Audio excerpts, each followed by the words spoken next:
que le point de départ a été plutôt intuitif, que c'est petit à petit que le sens m'est apparu, que j'en ai choisi la direction. D'abord, je trouve que les projets collectifs nous aident à nous relier.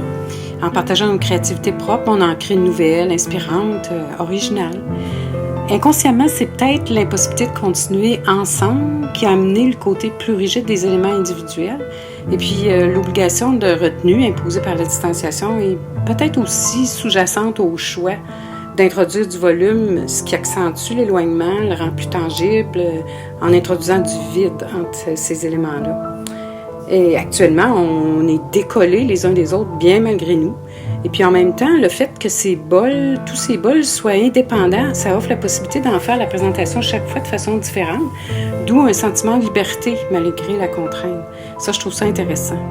Et puis symboliquement, chacun des éléments qui représentent en fait chaque participant peut se positionner à sa guise dans l'ensemble. Clairement, le désir de sortir du cadre m'habite depuis un certain temps, mais comment? Mais où aller, comme dirait Desjardins? Le fait d'avoir commencé cette œuvre-là à 9 personnes, puis d'être tout à coup bloqué pour la suite, ça a été un irritant d'abord.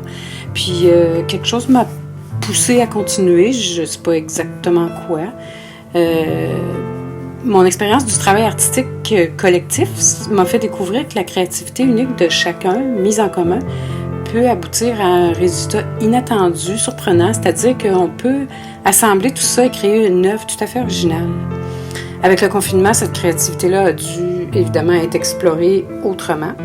C'est devenu une recherche un petit peu plus personnelle, tout en restant vraiment inspirée par le travail commencé avec les 8 autres personnes.